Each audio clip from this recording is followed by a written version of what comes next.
Thank you, Judith, for sharing your family's story.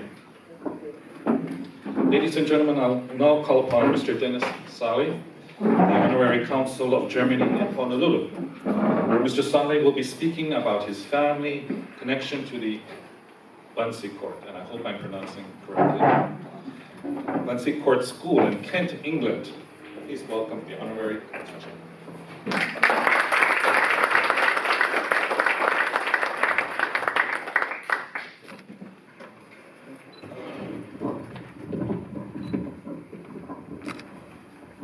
Aloha. Thank you all for being here. Thank you to the Nisei Center for hosting us today. My name is Dennis Salle. I represent Germany in the state of Hawaii. I've been doing this for about 6 years. I've lived in Hawaii for about 19 years. I did find some love in Hawaii and decided to stay, and I'm still here. I'm very happy to have been given the chance to talk to you today. As Brian said correctly, there is a family story that I'd like to share with you. And it relates in so many ways to Judith's story, which is so funny. I was almost ready to throw my arm up and interrupt you. But I hope you'll find the connections yourself. It's a slideshow, pretty much, so you'll see lots of pictures. And all these pictures most of these pictures are actually have never been published anywhere else. So I want to also start out by thanking Judith and Deidre for organizing this event today. Great job done. And let's start. Oh, I have my own clicker. Yes. Oh dear. Oh dear. Well, that concludes our program for today. There's the candle show. Okay. All right.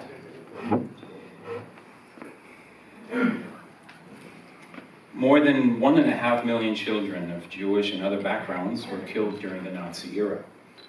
Most of them died in concentration camps. A vastly smaller number of kids were saved through the actions of a few very brave people. A little over 100 children survived because they were guided by 2 educators who had the foresight, heart, and the courage to take timely action.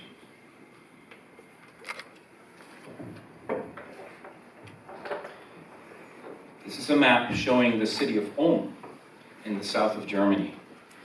In 1926, Herrlingen Boarding School was opened as a progressive teaching institute.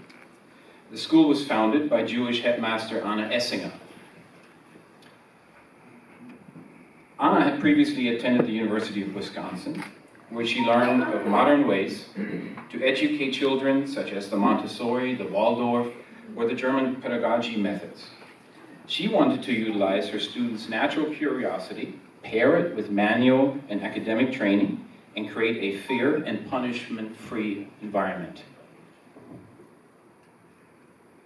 Essinger is a firm headmistress and a strict disciplinarian, but behind her thick glasses is a kind woman who loved children and who loved to see students thrive.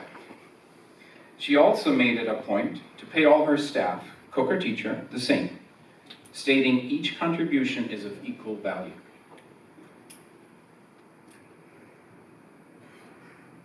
Most of the Herrlingen students were Jewish, but Herrlingen was open to all other denominations. Progressive parents were attracted to the school because of its educational goals, where kids were encouraged to be inquisitive, curious, and independent.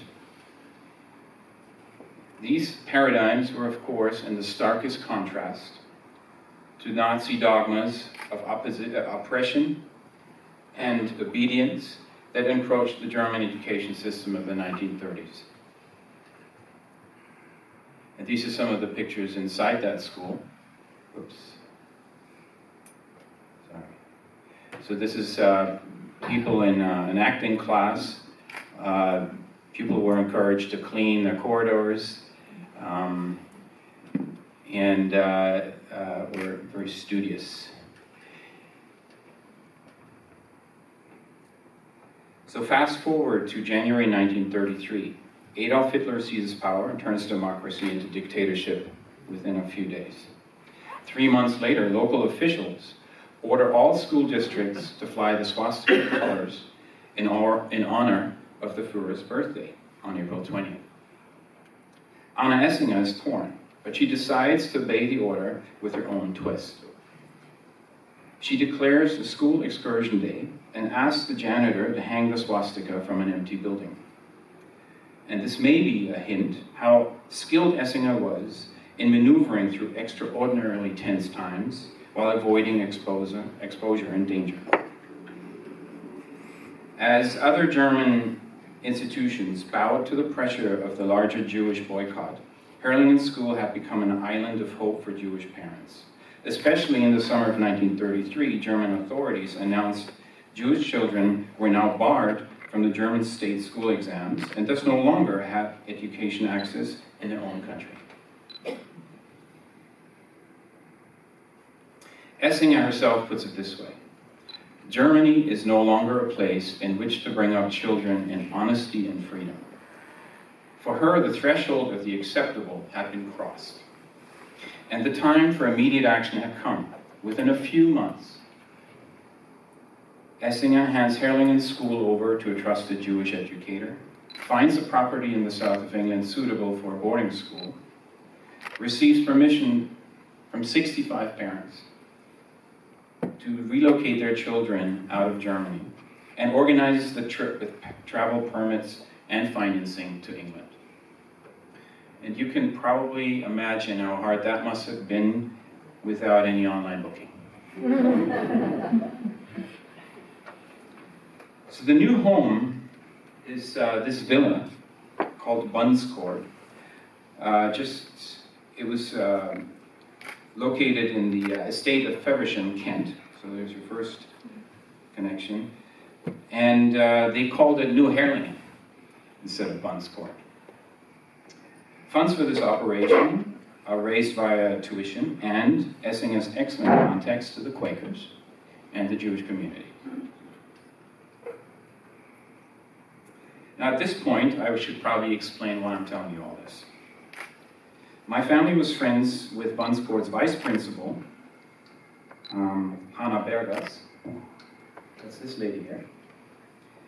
And Hannah, then a 33-year-old Jewish history teacher in Berlin, had left a manuscript of her experiences and some of her own photos of Bundscourt with my stepfather in Germany. Our family stayed in touch with her until her death in 1987. I personally met Hannah in Palo Alto. This is my mother and my little sister. In 1981, where she lived with her lifelong companion Helmut Schneider, also a devoted educator in Bundscourt. While my stepfather had tried to publicize the story of the children of Bundscourt in Germany while Hannah was still alive, it didn't come to that. German media, as he concluded, was not ready, and it never found any airtime or any print. Thanks to the Nisei Center today, though, I can deliver the message. And he is still alive, so he's very thrilled to know that I'm doing this today. So, back to Berlin. In 1933, Hannah Bergas is working as a public school teacher, and she now describes the sudden termination of her career. And there's another parallel there. Briefly before 8 a.m., when I arrived at the school building and headed for the staff room, the principal stopped me and asked me to come to his office. When we were seated, he said in a serious, embarrassed tone of voice, he had orders to ask me not to go to my classroom. I probably knew, he said, I was not permitted to teach anymore at a German school. I did know, but why was it to happen so abruptly? Was the big headline in the paper to be obeyed immediately? He was extremely sorry, he answered me, but the command could not be more of a surprise to him than to me. I collected myself, and not many more words were spoken after that.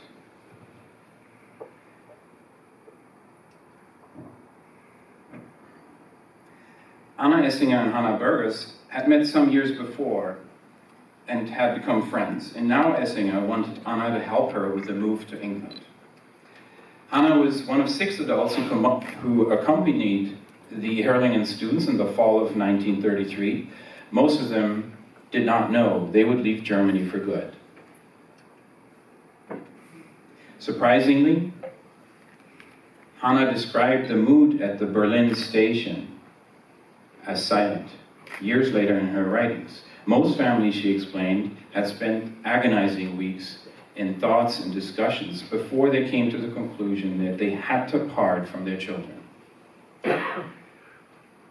But the children did not understand what was happening to them. Some of these survivors spoke decades later about this moment of separation. We have a little soundbite for that.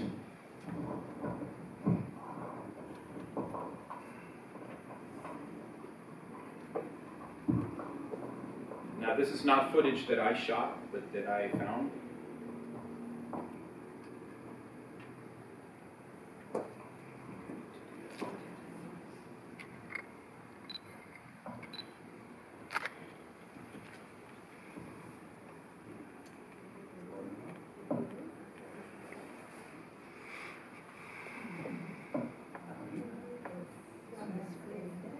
She's talking up there.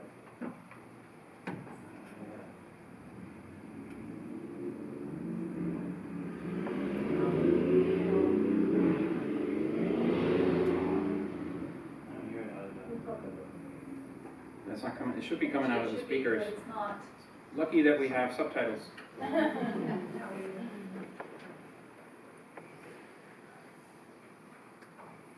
Maybe start again because It's hard to read, isn't it? I missed the reading. Okay. Okay, let's do it one more time. I could try and read it for you. No, we can see it. You can see it?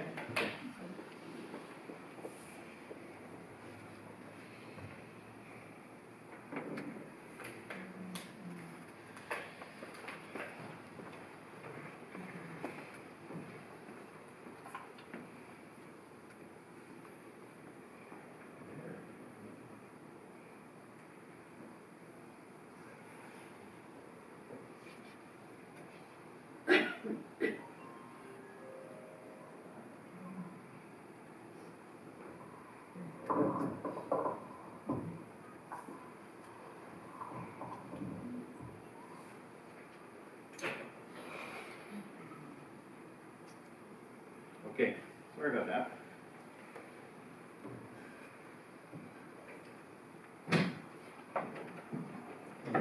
Hannah herself had thought that the trip to England might last a few years, but she did not expect to take care of these young migrants for over 15 years. Hannah worked day and night to provide an environment of warmth and inspiration to the children, despite the many obstacles and the increasing onslaught of terrible news from back home. Buns Court was increasingly turning into an orphanage, only that those who had lost their parents often did not know or find out until years later that their parents were dead. Life in Kent was busy and organized as the children settled in. These photos were taken by burghers and other Buns Court inhabitants and have probably never been published. The oldest kids were immediately prepped to take the British matriculation exam. Most passed a few months later after they were denied the same in Germany, which was a huge boost for teachers and students at Buns Court. Hannah was in charge of establishing a daily routine. The children participated in daily chores and cleanup and were held to a strict schedule. The children's daily jobs included peeling potatoes, cleaning bathrooms, yard work, washing up, and anything to keep that place running. The school was, in fact, an agricultural sustainability project with 500 fowls, pigs, and bees in vegetable fields. They depended on their own food production, and the pupils understood this. The school could barely afford to pay its staff, many of them Germans, by the way, who had fled to England.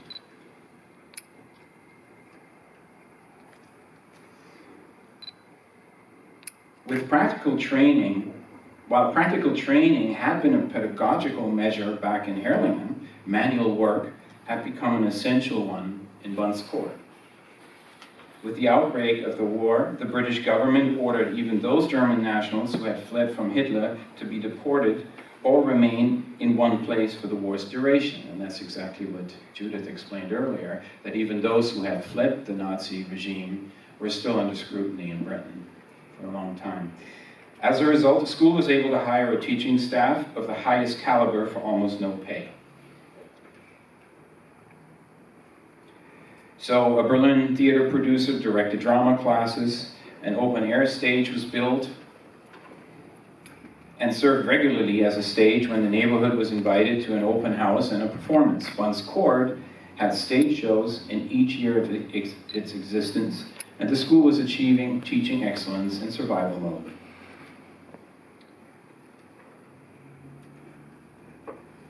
For every meal, children and staff held hands in silence. At night, Hannah had to take on the role as a surrogate mother for many as she did her rounds before lights out.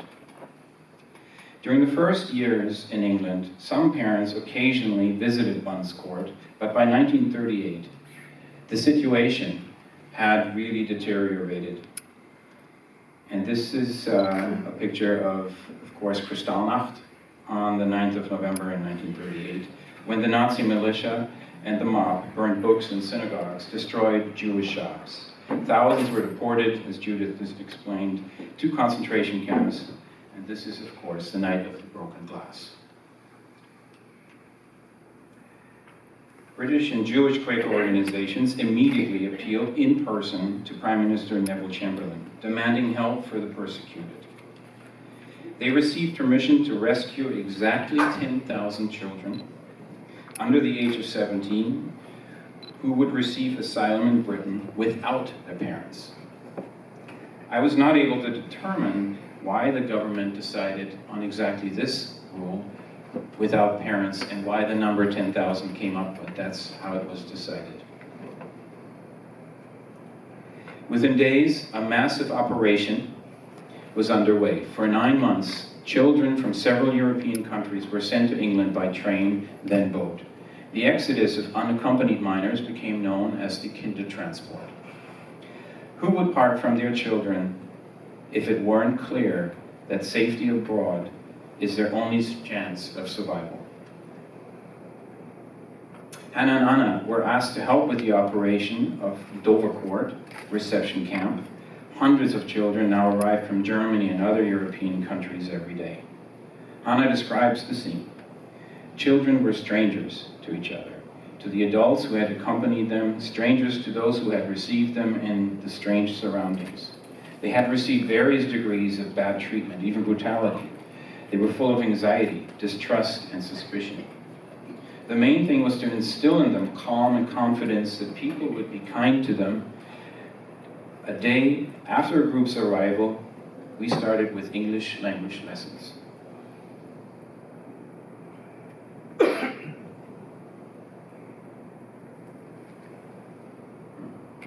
The camps needed to be cleared fast, and thus interested British parents were invited to Dover camp and select children to take home. Bundscourt also took about 10 children. Dover camp was then closed by February of 1939. The door for all other children back in the continent was now shut. With the outbreak of World War I, Kent became a war zone, and Bundscourt was to be evacuated within 1 week. 1 week to find a new home for roughly 130 children. They found it up in North England, but it was not nearly the same. The facilities in what was called Trent Hall were in bad shape. They had to leave all livestock, ag land, and the open theater, the open air theater. Although the school was now in a safer area, all staff and pupils wanted to return to Bundscourt as soon as possible. But they were not able to do that until the war ended in 1945. All along, the school had been seeing children come and go. Kids were sent away to other parts of the world. Relatives were located that could take over care. Some found lost parents, or kids had become old enough on their own to start a career. Hannah and Anna were very involved in the separation and guidance efforts. Many children lived in all these years in hopes to be reunited with their families.